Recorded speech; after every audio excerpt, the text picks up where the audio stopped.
ஆதியாகமம் அதிகாரம் 10. நோவாவின் குமாரராகிய சேம், காம், யாப்பேத் என்பவர்களின் வம்ச வரலாறு. ஜலப்பிரளயத்துக்கு பின்பு அவர்களுக்கு குமாரர் பிறந்தார்கள். யாப்பேத்தின் குமாரர் கோமர், மாகோகு, மாதாய், யாவான், தூபால், மேசேக்கு, தீராஸ் என்பவர்கள். கோமரின் குமாரர் அஸ்கினாஸ், ரீபாத்து, தொகர்மா என்பவர்கள். யாவானின் குமாரர் எலிஷா, தர்ஷீஸ், கித்தீம், தொதானீம் என்பவர்கள். இவர்களால் ஜாதிகளுடைய தீவுகள் அவனவன் பாஷையின்படியேயும் அவரவர்கள் கோத்திரத்தின்படியேயும் ஜாதியின்படியேயும் வேறு வேறு தேசங்களாய் பகுக்கப்பட்டன. காமுடைய குமாரர் கூஷ், மிஸ்ராயிம், பூத், கானான் என்பவர்கள். கூஷுடைய குமாரர் சேபா, ஆவிலா, சப்தா, ராமா, சப்திகா என்பவர்கள். ராமாவின் குமாரர் சேபா, திதான் என்பவர்கள். கூஷ் நிம்ரோதை பெற்றான். இவன் பூமியிலே பராக்கிரமசாலியானான். இவன் கர்த்தருக்கு முன்பாக பலத்த வேட்டைக்காரனாயிருந்தான். ஆகையால் கர்த்தருக்கு முன்பாக பலத்த வேட்டைக்காரனான நிம்ரோதை போல என்னும் வழக்கச் சொல் உண்டாயிற்று. சினேயார் தேசத்திலுள்ள பாபேல், ஏரேக், அக்தாத், கல்னே என்னும் இடங்கள் அவன் ஆண்ட ராஜ்யத்திற்கு ஆதி ஸ்தானங்கள். அந்த தேசத்திலிருந்து அசூர் புறப்பட்டு போய் நினிவேயையும் ரெகோபோத் பட்டணத்தையும் காலாகையும் நினிவேக்கும் காலாகுக்கும் நடுவாக ரெசேனையும் கட்டினான். இது பெரிய பட்டணம்.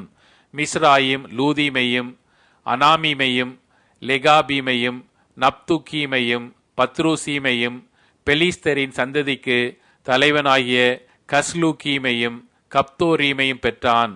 கானான் தன் மூத்த மகனாகிய சீதோனையும், கேத்தையும், எபூசியரையும், எமோரியரையும், கிர்காசியரையும், ஏவியரையும், அர்க்கியரையும், சீனியரையும், அர்பாதியரையும், சமாரியரையும், காமாத்தியரையும் பெற்றான். பின்பு கானானியரின் வம்சத்தார் எங்கும் பரவினார்கள்.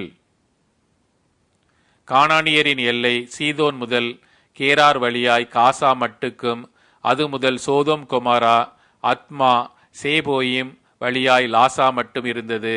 இவர்கள் தங்கள் தேசங்களிலும் தங்கள் ஜாதிகளிலும் உள்ள தங்கள் வம்சங்களின்படியேயும் தங்கள் பாஷைகளின்படியேயும் காமுடைய சந்ததியார். சேமுக்கு பிள்ளைகள் பிறந்தார்கள்.